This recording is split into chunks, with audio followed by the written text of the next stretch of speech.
The Pacific Ocean was not blue at 20,000 feet. It was a slab of hammered iron, endless and indifferent, stretching out to curve against a sky that was too bright to look at. Inside the cockpit of the SBD Dauntless, the air was thin and bitingly cold, a sharp contrast to the tropical sweat that had soaked Lieutenant Thomas Holloway's flight suit on the deck of the USS Enterprise only 3 hours ago. Now, that sweat had frozen into a clammy paste against his spine. The only warmth came from the engine block forward of his feet, vibrating with a deep, mechanical growl that had long ago ceased to be a sound and had become the rhythm of his own heartbeat. Holloway checked his fuel gauge for the 10th time in as many minutes. The needle was hovering just above the red hash mark that indicated the point of no return. He tapped the glass with a gloved knuckle, praying it was a mechanical error, a sticky needle, anything but the truth. But the needle didn't jump. It stayed fixed, a mute prosecutor presenting evidence of his imminent death. Beside it, the altimeter read 19,000 feet. Below him, the ocean remained empty. "Skipper, I'm reading nothing on the scope." The voice of his rear gunner, Miller, crackled through the intercom. It was tinny and distorted, sounding like it was coming from the bottom of a well. "Just sea clutter." "Are you sure the coordinates were right?" "The coordinates came from the magicians at Pearl," Miller Holloway replied, his voice sounding calmer. Then he felt. They read the Jap mail. They don't make mistakes. But Holloway knew that wasn't true. War was nothing but a catalog of mistakes, indexed by Graves. They had been flying on a vector of 240 degrees for hours, chasing a phantom fleet that intelligence swore was there. Target AF, Midway. The interceptors said the entire Quito Butitha strike force that had burned Pearl Harbor was down there, waiting to finish the job. But the ocean was a vast, empty room. There were no wakes, no smoke, no jagged silhouettes of battleships breaking the horizon. Just the iron water and the blinding sun. Holloway adjusted the throttle, leaning the mixture to squeeze a few more miles out of the gas. His squadron commander, Wade McCluskey, was leading the formation ahead, a cluster of dark specks against the glare. They were past the point of safe return. Every minute they flew west was a minute they couldn't fly back east. They were trading their lives for a sighting report. "Maybe they turned north," Miller said, the anxiety leaking into his voice. "Maybe they're already behind us, hitting the Enterprise." "Keep your eyes open, Miller. Stop guessing," Holloway snapped. Then regretted it. They were both dead men anyway. There was no point in dying angry. He looked down at the navigation board strapped to his knee. The pencil marks were smudged. The calculations of wind, drift, and speed were just guesses now. The silence of the radio was the heaviest thing in the plane.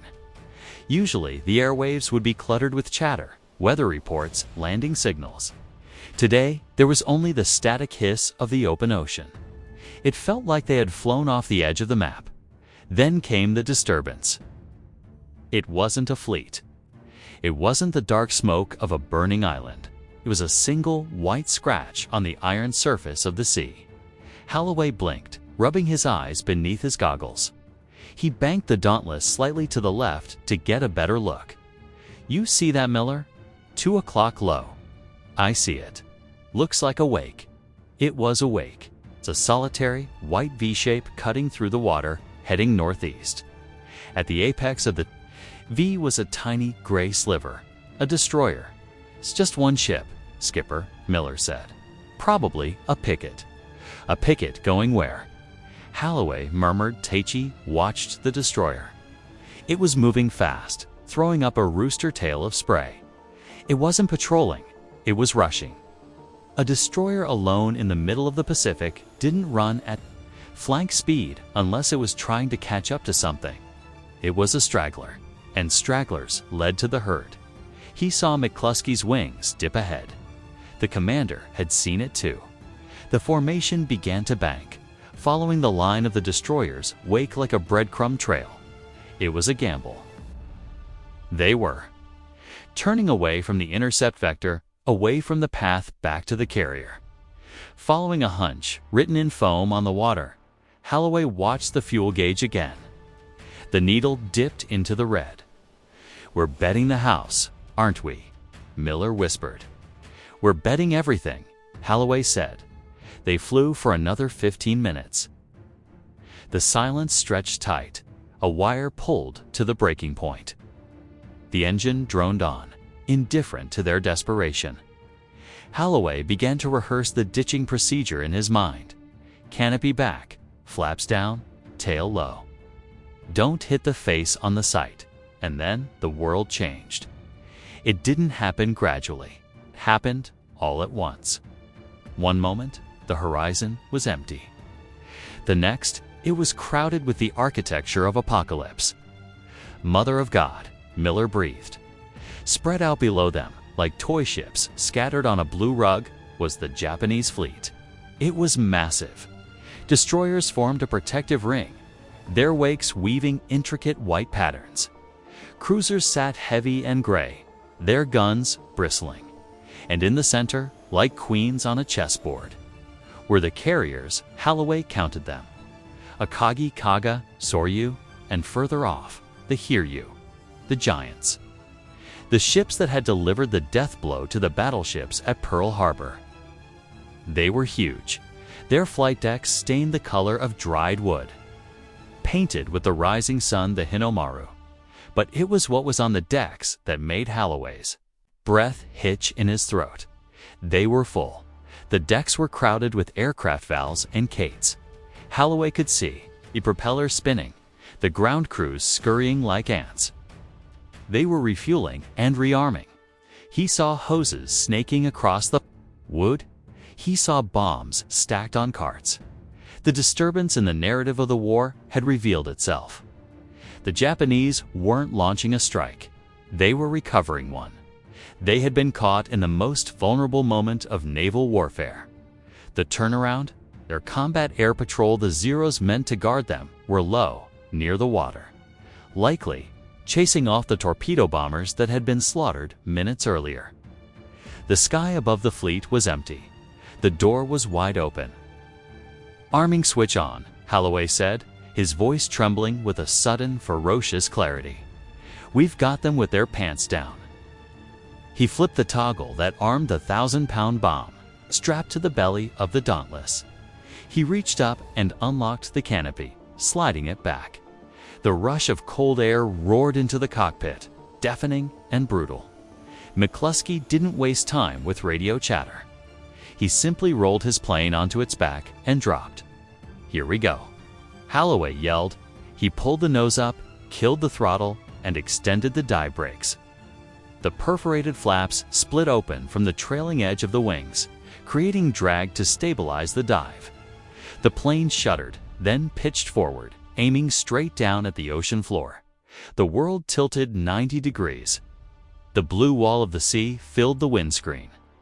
Gravity vanished, replaced by a feeling of weightlessness in the pit of his stomach that quickly morphed into the crushing pressure of the dive. The altimeter unwound like a clock in a nightmare. 15,000, 12,000, 10. The target grew in the sight. He was aiming for the Kaga. It was a monstrosity of a ship, a floating city of steel and wood. As he fell toward it, the deck rushed up to meet him, resolving from a shape into a texture.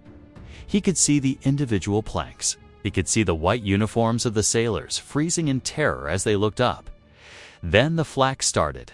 It wasn't sound, it was turbulence.